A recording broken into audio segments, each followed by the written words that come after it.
사랑하고 존경하는 유클레시아 성도 여러분, 주님의 은혜와 사랑이 늘 함께 하시기 바랍니다.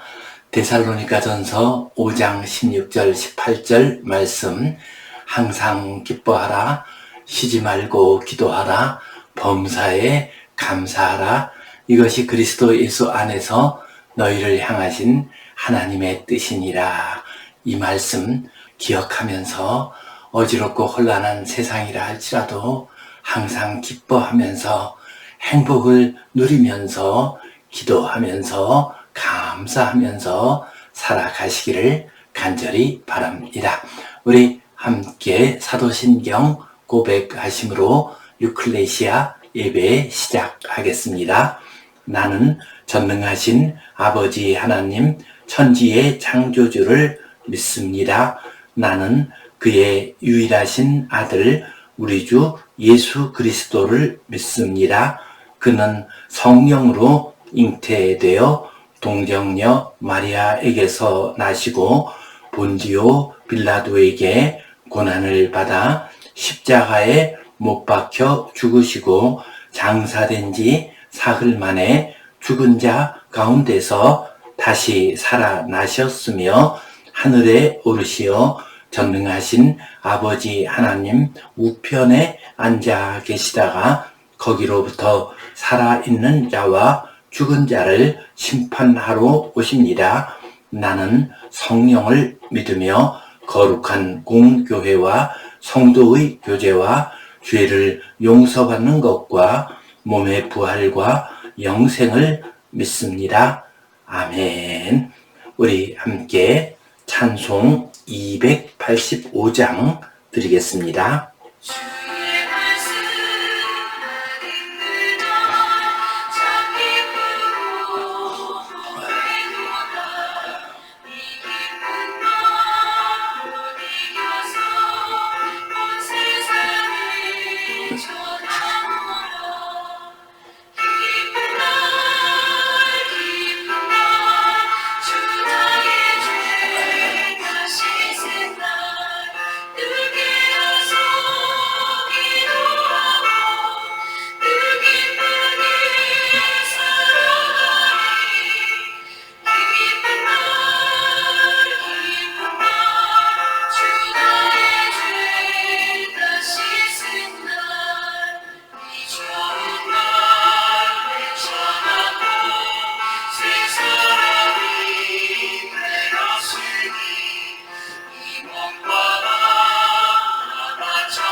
우리 함께 기도 드리겠습니다.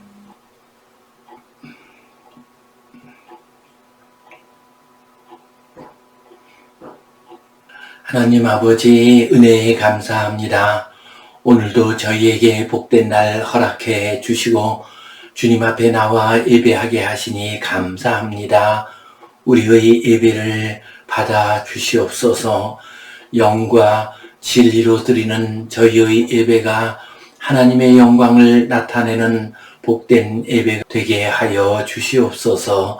이 예배를 통하여 하나님의 음성을 듣게 하시고 하늘로부터 임하는 신령한 은혜를 받게 하여 주시옵소서. 주님 주시는 은혜와 능력으로 이 어지럽고 혼란한 세상을 바르게 거룩하게 살아갈 수 있는 힘을 얻게 하여 주시옵소서. 주님, 이제 올 한 해도 저물어 가고 있습니다. 더 늦기 전에 우리가 해야 할 일을 잘 마무리할 수 있도록 도와주시옵소서. 또한 우리 성도님들 가운데는 인생의 황혼길에 있는 이들도 많이 있습니다. 더 늦기 전에 사랑하고 용서하고 행복하게 살아갈 수 있는 귀한 주의 자녀들 되게 하여 주시옵소서. 이 나라 이 백성 위에 복을 내려주시고 이 세상에서 일어나고 있는 다툼과 싸움이 하루바삐 끝나게 하여 주시옵소서. 주님께 온전히 의탁하오며 예수님 이름으로 기도하옵나이다. 아멘. 하늘에 계신 우리 아버지, 아버지의 이름을 거룩하게 하시며 아버지의 나라가 오게 하시며 아버지의 뜻이 하늘에서와 같이 땅에서도 이루어지게 하소서. 오늘 우리에게 일용할 양식을 주시고 우리가 우리에게 잘못한 사람을 용서하여 준 것 같이 우리 죄를 용서하여 주시고 우리를 시험에 빠지지 않게 하시고 악에서 구하소서. 나라와 권능과 영광이 영원히 아버지의 것입니다. 아멘. 우리는 지금 더 늦기 전에 라는 주제를 가지고서 말씀을 나누고 있습니다. 오늘은 더 늦기 전에 행복합시다. 이 제목 가지고 함께 말씀을 나누겠습니다. 행복의 파랑새 이야기는 우리들이 잘 아는 이야기입니다. 원작이라고 할 수 있는 것은 모리스 마텔르링크의 행복의 파랑새라고 하는 동화입니다. 지르치르와 미치르 남매가 주인공인데요. 그들은 가난한 나무꾼의 자녀였습니다. 요술쟁이 할머니가 나타나서 그에게 요술모자를 줍니다. 그러면서 행복의 파랑새를 찾아달라고 했습니다. 그래서 이 남매가 밤의 궁전, 또 행복한 궁전, 부자들의 마을 등 여러 곳을 다니면서 행복의 파랑새를 찾아다녔습니다. 그러나 행복의 파랑새는 끝내 찾지 못했습니다. 그런데 집에 왔더니 자기 집에 행복의 파랑새가 있는 것이었습니다. 이 이야기는 행복의 파랑새는 멀리 있는 것이 아니라 가까운 곳에 있다는 것을 이야기합니다. 또한 행복의 파랑새는 찾아다니는 것이 아니라 발견해야 하는 것임을 말해주고 있습니다. 그러므로 우리는 이 행복의 파랑새를 늘 발견하고 그것이 우리 옆에 있을 때 행복하게 살아야 하는 것입니다. 이 시간 더 늦기 전에 행복합시다. 이 제목 가지고 함께 은혜를 나누겠습니다. 성경 본문 말씀 같이 보겠습니다. 만군의 여호와 이스라엘의 하나님께서 예루살렘에서 바벨론으로 사로잡혀 가게 한 모든 포로에게 이와 같이 말씀하시니라. 너희는 집을 짓고 거기에 살며 텃밭을 만들고 그 열매를 먹으라. 아내를 맞이하여 자녀를 낳으며 너희 아들이 아내를 맞이하며 너희 딸이 남편을 맞아 그들로 자녀를 낳게 하여 너희가 거기에서 번성하고 줄어들지 아니하게 하라. 너희는 내가 사로잡혀 가게 한 그 성읍의 평안을 구하고 그를 위하여 여호와께 기도하라. 이는 그 성읍이 평안함으로 너희도 평안할 것임이라. 아멘. 바벨론 포로로 잡혀간 이스라엘 백성들에 대한 하나님의 말씀을 예레미야가 예언한 것입니다. 4절 말씀, 만군의 여호와 이스라엘의 하나님께서 예루살렘에서 바벨론으로 사로잡혀 가게 한 모든 포로에게 이와 같이 말씀하시니라. 만군의 여호와라고 했습니다. 곧 능력과 권능의 하나님이심을 선포합니다. 그 하나님은 이스라엘의 하나님이십니다. 이스라엘 백성, 하나님의 백성을 택하시고 또한 지켜주시고 그들을 인도하시는 이스라엘의 하나님께서 말씀하신다고 했습니다. 누구에게 말씀을 하십니까? 바벨론으로 사로잡혀 간 모든 포로에게 말씀하신다고 했습니다. 이스라엘 백성들이 나라가 망할 때에 3차례에 걸쳐서 바벨론의 포로로 끌려갔습니다. 주전 605년, 주전 597년, 주전 586년 이렇게 3차례에 걸쳐서 끌려갔습니다. 지금 우리가 읽은 이 본문은 2차 포로 당시에 끌려간 사람들을 의미합니다. 그러나 이 말씀 단순히 그 사람들에게만 국한되지 않습니다. 모든 포로에게 해당이 되는 말씀입니다. 더 나아가서 신약시대를 살고 있는 우리들, 인생길 어렵고 힘든 삶을 살아가고 있는 모든 사람들에게, 모든 성도에게 주시는 말씀이기도 합니다. 5절 말씀, 너희는 집을 짓고 거기에 살며 텃밭을 만들고 그 열매를 먹으라. 집을 짓고 거기에 살라. 비록 포로로 끌려갔지만은 그곳에서 터전을 마련하도록 하라. 주거지를 마련하도록 하라. 그곳에서 쉴 수 있는, 안식을 누릴 수 있는 공간을 마련하도록 하라. 우리 인간에게 있어서 참 쉼이라고 하는 것은 행복이요 기쁨입니다. 쉼을 얻을 수 있는 집을 짓고 그곳에 살도록 하라 하고 말씀하셨습니다. 또한 텃밭을 만들고 그 열매를 먹으라 라고 하셨습니다. 곧 경제 활동을 하라는 것입니다. 생업을 위한 활동을 하라는 겁니다. 그래서 거기에서 얻은 열매들을, 곡식들을, 과일들을 먹으면서 살아가라 라고 했습니다. 계속해서 6절 말씀, 아내를 맞이하여 자녀를 낳으며 너희 아들이 아내를 맞이하며 너희 딸이 남편을 맞아 그들로 자녀를 낳게 하여 너희가 거기에서 번성하고 줄어들지 아니하게 하라. 너희들 가운데 젊은 남자들은 아내를 맞이하여 자녀를 낳도록 하라. 곧 가정을 이루도록 하라 하고 말씀하셨습니다. 또한 나이든 어른들은 너희 아들과 딸들을 결혼을 시키도록 하라. 그래서 그 자녀들이 가정을 이루고 또한 자녀를 낳을 수 있도록 하라 하고 말씀하셨습니다. 그래서 너희가 거기에서 번성하고 줄어들지 아니하게 하라. 우리 인간 삶에 있어서 가장 중요한 행복의 터전은 가정입니다. 가정에서 자녀를 낳고 자녀를 기르고 가족들이 서로 사랑하면서 사는 것이 가장 행복한 길입니다. 하나님께서는 비록 너희들이 바벨론 땅에 포로로 끌려갔다 할지라도 가정을 이루도록 하라. 그래서 가족들이 서로 사랑하면서 번성하고 기쁨 가운데 살아가도록 하라라고 말씀을 하셨습니다. 계속해서 7절 말씀, 너희는 내가 사로잡혀 가게 한 그 성읍의 평안을 구하고 그를 위하여 여호와께 기도하라.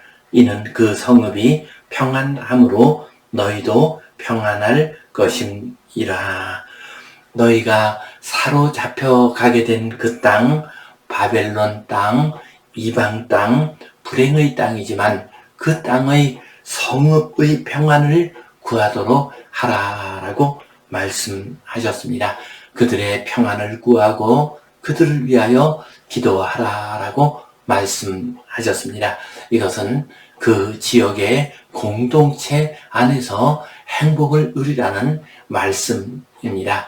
그 지역이, 그 나라가, 그 공동체가 평안해야 우리는 행복하게 기쁘게 살아갈 수가 있습니다. 평안할 것이다 라고 하는 말씀은 평안하게 살라, 행복하게 살라, 기쁘게 살라, 이런 의미로 해석할 수가 있습니다. 여호와 하나님께서는 이스라엘 백성들이 비록 포로로 이방 땅 바벨론 땅에 끌려갔지만 그곳에서 집을 짓고 농토에서 농사를 짓고 가정을 이루면서 또한 그곳 백성들과 평안하게 함께 행복하게 기쁘게 살아가라 말씀하셨습니다. 그리고 선지자께서는 계속해서 예언을 합니다. 거짓 예언자들에게 미혹되지 말라.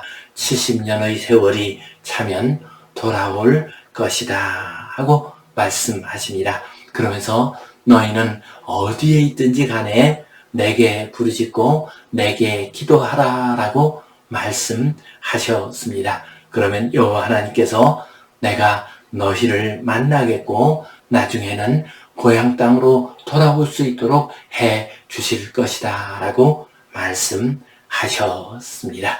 우리들 역시도 어쩌면 바벨론 포로와 같은 생활을 하는 경우가 있습니다. 그때 우리는 분노하고 싸우고 낙심하고 절망하면서 지내서는 안 됩니다. 그 가운데서도 하나님께서 주신 은혜를 생각하고 감사하고 기뻐하며 살아야 합니다. 너무 늦기 전에 하나님이 주시는 기쁨과 행복을 받아 누리고 소망 가운데 살아가시기를 간절히 바랍니다. 아멘. 오늘 이 말씀 가지고 우리가 기억해야 할 소중한 의미와 교훈 두 가지를 생각해 보겠습니다. 먼저 우리는 지금 주시는 행복을 누리면서 살아야 하겠습니다. 바벨론 땅에서의 이스라엘 백성들, 그들은 원수의 땅, 고난의 땅에서 살고 있었습니다. 그러나 하나님께서는 그들에게 그 땅에서 잘 살아가도록 하라. 그 땅에서도 행복을 누리도록 하라. 그 땅에서도 가정을 이루며 또한 그 지역 사람들, 성읍 사람들과 평화롭게 살아가도록 하라라고 말씀을 하셨습니다. 또한 그들은 바빌론 땅에 끌려가서 70년의 세월 동안 고난을 당하게 됩니다. 그 시간은 고통과 슬픔의 시간이었습니다. 분노와 원망의 시간이었습니다. 그러나 하나님께서 다시 돌아오게 하는 그 시간 동안 행복하도록 하라. 그들과 함께 평안하게 기쁨으로 살아가도록 하라 하고 말씀을 하셨습니다. 행복은 하나님께서 지금 현재 우리에게 주시는 선물입니다. 하나님께서는 지금 여기에서 우리에게 은혜를 내려주시고 행복하게 살아갈 수 있는 길을 마련해 주십니다. 그러므로 우리는 언제나 지금 여기에서 행복하게 살아야 합니다. 그래서 바울 사도께서도 데살로니가전서 5장 16절 18절 말씀에 항상 기뻐하라, 쉬지 말고 기도하라, 범사에 감사하라 말씀하셨습니다. 또한 바울 사도께서 여러 가지 환난과 어려움 가운데 있는 빌립보 성도들을 향해서 기뻐하라, 기뻐하라 말씀하셨습니다. 성경에 나오는 기쁨이라는 말을 현대어로 바꾼다면 행복하라, 행복하라 이렇게 표현할 수가 있을 것입니다. 오래전에 어느 잡지에서 읽은 글입니다. 건축 설계사 허브 씨의 이야기입니다. 이분은 아주 성실하고 준비성이 철저한 사람이었습니다. 자기의 직장 일에서는 말할 것도 없고 자기 가정과 관련된 일, 자기 자신의 삶과 관련된 일에 있어서 항상 미래를 생각하고 미리 준비하는 사람이었습니다. 나중에 나이 들었을 때, 노년이 되었을 때 어떻게 살 것인가를 미리 잘 준비를 했습니다. 또한 자식의 앞날에도 늘 관심을 가지고 자식들이 잘 준비할 수 있도록 훈련을 시켰습니다. 그런데 이분은 노년이 오기도 전에 60세도 되지 못해서 그만 중병에 걸려서 죽게 되었습니다. 그때 그의 딸이 예전에 아버지와 함께 지내던 시절을 보여주는 사진첩을 가지고 왔습니다. 그 사진첩을 보면서 이분은 즐거워했습니다. 행복한 마음이 들었습니다. 그 아버지가 사진첩을 덮으면서 말했습니다. 얘야, 이제 그만 보도록 하자. 내가 죽고 난 다음에 네가 타게 될 보험금을 어떻게 잘 관리해야 하는가를 이야기하도록 하자라고 말을 했습니다. 그러자 그 딸이 아버지에게 말했습니다. 아버지가 돌아가시고 난 다음에 어떻게 살아야 할 것인가는 저희에게 맡겨 놓으세요. 지금 기뻐하고 지금 행복해 하시고 나는 지금 아빠와 함께 있는 것이 기쁘고 행복해요 라고 말을 했습니다. 이 말을 듣고 이분은 깊이 생각을 해보았습니다. 자기는 미래만을 생각하면서 그것을 준비하느라고 지금 현재 누릴 수 있는 행복을 누리지 못했다는 것을 깨달았습니다. 그래서 그는 지금 이 병석에서 누릴 수 있는 행복을 찾아보았습니다. 자기 아들을 불러서 그가 부르는 노래를 듣기도 했습니다. 가족들과 사랑과 기쁨을 나누었습니다. 그는 1년여의 세월을 살다가 세상을 떠났습니다. 그러나 그 기간 동안에 일평생 누렸던 행복보다 더 많은 행복을 누리고 돌아가셨습니다. 그렇습니다. 언제 어떤 모습으로 올지 알 수 없는 미래만을 생각하다가 지금 우리가 누려야 할 행복과 기쁨을 누리지 못하는 것은 어리석은 삶이요 후회되는 삶이 되는 법입니다. 성도 여러분, 하나님께서 지금 은혜로서 우리에게 주시는 행복과 기쁨이 있습니다. 더 늦기 전에 이 행복과 기쁨을 가족들과 교우들과 이웃들과 함께 누리며 살아가시기를 간절히 바랍니다. 두 번째로 우리는 작은 일에서 행복을 발견해야 합니다. 하나님께서 바벨론에 끌려간 이스라엘 백성들에게 너희는 행복하게 살아라 라고 말씀하시면서 너희는 집을 짓고 밭을 갈고 결혼을 하고 자녀들을 기르면서 살아라 라고 말씀하셨습니다. 집에서 밭을 갈고 결혼하고 자녀들을 기르면서 사는 것은 어쩌면 사소한 일일 수 있습니다. 그러나 이러한 사소한 일 가운데서 우리는 행복을 누리면서 살아야 합니다. 이스라엘 백성들은 이렇게 바벨론 땅에서 작은 행복을 누렸기 때문에 그들은 새 힘을 얻을 수가 있었습니다. 70년의 세월이 지난 다음에 다시 돌아올 수가 있었습니다. 그들 가운데서 위대한 인물이 탄생하게 됩니다. 다니엘, 에스라, 느헤미야, 에스더, 성경에 나오는 위대한 하나님의 사람들은 전부 다 저 이방 땅에서, 저 불행하고 고통스러운 땅에서 탄생한 위대한 인물들이었습니다. 벌써 30년 전이네요. 90년대 중반쯤에 만났던 장애인 대학 선배님의 이야기입니다. 그분은 대학 시절에 교통사고를 당하셨습니다. 그 사고를 보도한 학교 신문 내용을 스크랩해가지고 다니면서 보여주었습니다. 그리고 나서 책을 판매를 했습니다. 지금 돈으로 하면 한 10만 원 정도 되는 돈이었습니다. 그렇게 큰 부담이 되는 돈은 아니었습니다. 그 책을 사드렸습니다. 그리고 나서 차 한 잔을 같이 나누면서 이야기를 했습니다. 그분은 늘 두 가지를 감사한다고 했습니다. 하나는 자기가 하나님을 믿는 것을 감사한다고 했습니다. 또 하나는 자기가 좋은 대학교에서 공부할 수 있었던 것을 감사한다고 했습니다. 그 덕분에 이렇게 전국에 있는 선배, 후배들을 찾아가서 도움을 청하고, 그래서 자기가 몸도 불편한 가운데 있지만은 그럭저럭 살아간다고 했습니다. 자기는 지금 행복하게 살아간다고 했습니다.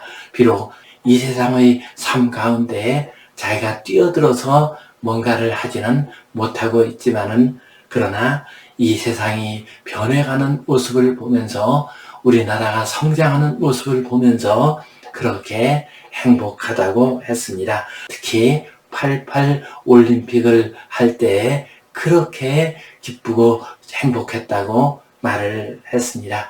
또한 봄에 피는 꽃을 볼 때, 가을의 맑은 공기를 숨쉬면서 행복하다고 했습니다. 나라를 위해서 늘 기도할 때마다 행복하다고 했습니다. 그렇게 자신의 행복의 이야기를 하고 잘 쓰지 못하는 한쪽 팔과 한쪽 다리를 이끌고서 나가시는 모습을 제가 한참 동안 바라본 기억이 납니다. 비록 장애를 입고 제대로 활동하기가 어려운 분이셨지만은 그래도 감사하면서 행복하게 사시는 모습을 볼 때 크게 감동을 받은 적이 있습니다. 성도 여러분, 우리가 이 세상 살아가면서 이 선배님처럼 장애를 입고 또한 어려운 일을 당할 수 있고 불행한 일을 당할 수도 있습니다. 그러나 그때에도 하나님께서는 여러 가지 작은 것들을 통해서, 우리 주변의 여러 일들을 통해서 우리에게 기쁨과 행복을 주십니다. 그 기쁨과 행복을 누리면서 주님 바라보며, 저 천국 바라보며 매일매일 감사와 기쁨과 행복하게 살아가시기를 주님의 이름으로 축원합니다. 아멘. 기도하겠습니다. 하나님 아버지, 은혜에 감사합니다. 우리가 어지럽고 혼란하고 죄 많은 세상 가운데서 때로는 많은 고난당하며 살고 있지만, 더 늦기 전에 행복하고 더 늦기 전에 기뻐하는 삶을 살게 하여 주시옵소서. 지금도 주님께서는 우리에게 여러 가지 기쁨과 행복을 주시오니 그것을 놓치지 않고 기쁨으로 살아가는 우리 모두가 되게 하여 주시옵소서. 특히 나이 드신 어르신들 매일매일 감사와 기쁨과 행복 가운데 살아가게 하여 주시옵소서. 예수님 이름으로 기도하옵나이다. 아멘. 이제는 우리 주 예수 그리스도의 은혜와 하나님 아버지의 크신 사랑과 성령님의 감동, 감화하심, 교통하심, 위로하심, 회복하심의 역사가 매일매일 매순간마다 주시는 주님의 은혜 기억하며 감사하고 기뻐하며 살아가기를 소원하는 모든 주의 백성들을 위해, 이 땅 위의 모든 교회들을 위해 이제로부터 영원토록 함께 하시옵기를 간절히 축원하옵나이다. 아멘.